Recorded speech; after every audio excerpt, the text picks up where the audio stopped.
প্রাক্তন মুখ্যমন্ত্রী কালকে একটি ফেসবুক লাইভ করে বলেছেন যদি ঠিক মতো ভোট হতো তাহলে আমরা 220 থেকে 230টা আসন নিয়ে আবার ক্ষমতায় ঠিক মতো ভোট হলে কি হয় ফল তা দেখে নিন একবার। আর এসব গল্প দিয়ে আর মিথ্যা কথা বলে লোককে বোকা বানাবেন না। এখন ফেসবুকে লাইভ করতে হচ্ছে কেন? আগে তো মিডিয়াতে লাইভ করছেন, কারণ মিডিয়া ওনার কাছে যাচ্ছে না। আর অভিষেক বন্দ্যোপাধ্যায়ের কে দেওয়া যে কলকাতা পুরসভার সময়সীমা, বেআইনি অংশ ভেঙে দেওয়ার এই সময়সীমা আজকে তার লাস্ট ডে শেষ হয়ে যাচ্ছে। এখনো পর্যন্ত সেই অর্থে অভিষেক বন্দ্যোপাধ্যায় কিছুই ব্যবস্থা নেননি, উল্টে তিনি মিডিয়াকে বলেছেন যে কোন কোন অংশ বেআইনি আমাকে দেখান, আমাকে জেনে তারপর প্রশ্ন করুন, অহেতুক প্রশ্ন উনি করবেন চিঠি না। লিখছেন না কেন? কর্পোরেশন চিঠি দিয়েছে, চিঠির উত্তর চিঠিয়ায় হয়, মিডিয়ায় উত্তর হয় না। একদিন তো মিডিয়াতে আসতেন না, দিল্লি গিয়ে ওখান থেকে ভাষণ দিতেন। যেটা আইনের কাজ, আইন করেছে, আইনের মাধ্যমে যেতে হবে, সে কোর্টে হোক বা যে ডিপার্টমেন্ট চিঠি লিখেছে তাকে চিঠির মাধ্যমে উত্তর দিতে হবে। এটা ফর্মালিটি। এত বছর সরকার চালিয়ে এটা ওনারা বোঝেননি? তো সেই জন্য কোনো বিশেষ ব্যাপার নয়, আইন সবার জন্য সমান, বুলডোজার সব জায়গায় পৌঁছতে পারে। তো সেই জন্য সরকার যেটা করেছে, আইনের শাসন প্রতিষ্ঠার জন্য আমাদের সরকার কাজ করছে, এটা সব জায়গায় হবে। সরকার 15 দিনের মধ্যে 15টি দারুণ দারুণ সিদ্ধান্ত নিয়ে মানুষের মন জয় করেছে, তখনই কোথাও না কোথাও গলার কাটা হয়ে দাঁড়াচ্ছে পেট্রোল ডিজেলের দাম। 10 দিনের মধ্যে 4বার দাম বেড়েছে। মানুষ বলছে যে অন্যান্য যে সমস্ত রাজ্য রয়েছে সেখানে এখনো পর্যন্ত দাম অপেক্ষাকৃত কম। এই রাজ্যে কবে প্রত্যাহার হবে পেট্রোল এবং ডিজেলের অতিরিক্ত সেস, এটা জানতে চাইছেন রাজ্যের মানুষ। সবই হবে সময়ে। ক্রাইসিস চলছে এখন, তেল কোম্পানিগুলো ক্ষতিতে চলছিল, তাই কেন্দ্র সরকার দাম বাড়াচ্ছে। সারা বিশ্বের দিকে একটু তাকালে বুঝতে পারবেন কী পরিস্থিতি হচ্ছে। পেট্রোলই পাওয়া যায় না, রাত জেগে জেগে লোকে নেয়।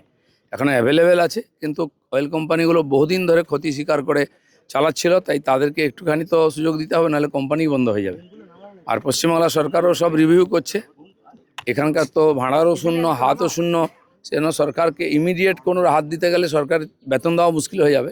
মাননীয় মুখ্যমন্ত্রী দিল্লি গেছেন, কথা বলছেন, এখানে ক্যাবিনেট মিটিং হচ্ছে, সেক্রেটারি মিটিং আছে আজকে। তো এই ব্যাপার নিয়ে আলোচনা হচ্ছে, যথাসময়ে আমরা একটা ডিসিশন নেব। সরকারের এখনও মন্ত্রিমণ্ডলের বিস্তার হয়নি, এই কাজগুলো হলেই হবে। যেগুলো ইমিডিয়েট করার দরকার ছিল সেই ডিসিশনগুলো আমরা নিয়েছি। এবং দেবাংশু অভিষেক ভট্টাচার্য বন্দ্যোপাধ্যায় যে সময় চেয়ে নিয়েছিলেন, তাহলে কি তার দম্ভ অহংকার চূর্ণ হলো? দেখা যাক, সেটা আমি জানি না। অহংকারের প্রশ্ন নাই, আইন আইন।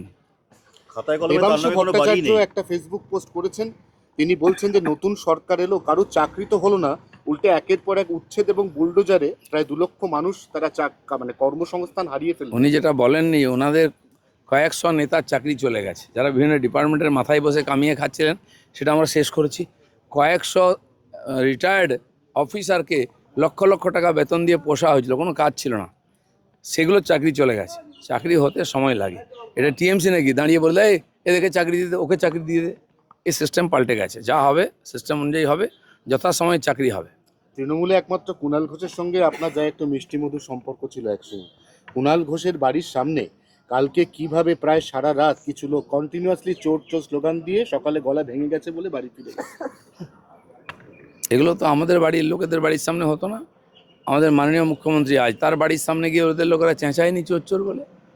তো ইট মারলে পাটকেল খেতে হয়, এটা তো মনে রাখা উচিত ছিল তখন। জেলা সভাপতি পদ থেকে ইস্তফা দিয়েছিলেন কাকলি ঘোষ দস্তিদার। তিনি আইপ্যাকের ভূমিকা নিয়ে প্রশ্ন তুলছেন এবং দুর্নীতি নিয়েও আঙুল তুলছেন তৃণমূল কংগ্রেসের দিকে। লোককে ডেকে পদ দিলেও টিএমসির পদ নিচ্ছে না, আগে পয়সা দিয়ে পদ নিত। উনি ছেড়ে দিয়েছেন, সে তো ঠেলায় পড়ে। এখন আর টিএমসির পদও কেউ নেবে না, পদে কেউ থাকবেও না, সেই পরিস্থিতি। মিটিং ডাকলে মুখ্যমন্ত্রী কোনো নেতা মন্ত্রীরা যাচ্ছেন না, বা এমএলএরা যাচ্ছেন না। পরিস্থিতি বুঝতে পেরেছেন তো, ফুটো জাহাজ থেকে সবাই পালিয়ে যাচ্ছে। যুবভারতীর সামনে ওই যে আখাম্বা মূর্তিটা ছিল, কালকে প্রাক্তন মুখ্যমন্ত্রী দাবি করেছেন ওই মূর্তিটা ফিফা থেকে নাকি লোক এসে এসে সব সেলফি তুলে যেত, ওটাকেও জোর করে ভেঙে দিয়েছে, উনি ব্যথিত। হতে পারে, এরকম আজব জিনিস দুনিয়াতে কেউ কখনো দেখেনি, তো তাই সেলফি নেয় ওটা। উনি কি সেলফি নিয়েছেন ওর মধ্যে? উনি ডিজাইন করেছেন নাকি? ভয়ঙ্কর ভয়ঙ্কর সব আজব আজব ছবি তিনি আঁকতেন। দুরন্ত ট্রেন চালু হলো, তাতে ওনার আঁকা ছবি পোস্ট হয়েছিল। তার মানে আমরা আজ পর্যন্ত বা কোনো শিল্পী বুঝতে পারেনি। বাকি বহু জায়গায় আমি দেখেছি কার্ড আসতো, সেখানে তার ছবি আঁকা থাকতো। সেটা কি এঁকেছেন আমি জানি না, তিনি জানেন কিনা। তার কবিতার মানে আজ পর্যন্ত কেউ উদ্ধার করতে পারলো না। তো এই ধরনের আজব জিনিস পশ্চিমবাংলায় কেন মানুষের লোকে নিজের ব্রেনের উপরে চাপ নেবে এগুলো দেখে? নামাজ পড়া হবে ব্রিগেডের ময়দানে, এবারে রেড রোডে নয়। পুলিশ যেখানে পারমিশন দেবে সেখানে পড়তে হবে। নামাজ হোক, পূজা হোক, নিজের মতো করতে পারবেন না। পুলিশকে বলা হয়েছে আপনারা দেখুন, অনুমতি দিন, জায়গা ঠিক করে দিন, যাতে অন্য লোকের অসুবিধা না হয়। শতদ্রু দত্তের অভিযোগের ভিত্তিতে অরূপ বিশ্বাসকে তলব করতে চলেছে বিধাননগর দক্ষিণ থানা। যার বিরুদ্ধে কমপ্লেন আছে তাকে তো রাখবেই। আর আমিও আপিল করব সাধারণ মানুষের কাছে, আপনারা 15 বছর এবং তার আগেও অনেক কষ্ট সহ্য করেছেন। বহু লোকের বাড়ি দখল হয়ে গেছে, দোকান দখল হয়েছে, পুকুর, ইটভাটা, পেট্রোল পাম্প এসব দখল করে বসে আছে অনেক লোক। আপনারা কমপ্লেন করুন পুলিশের কাছে, আর পুলিশ কাজ না করলে সেটা আমাদেরকে বলুন, সমস্ত সমাধান হবে। আরো ভালো ভালো খবর দেখতে সাবস্ক্রাইব করুন বাংলা হান্টের ইউটিউব চ্যানেল। বাংলা হান্টের আরো খবর দেখতে নজর রাখুন। বাংলা খবর মানেই বাংলা হান্ট।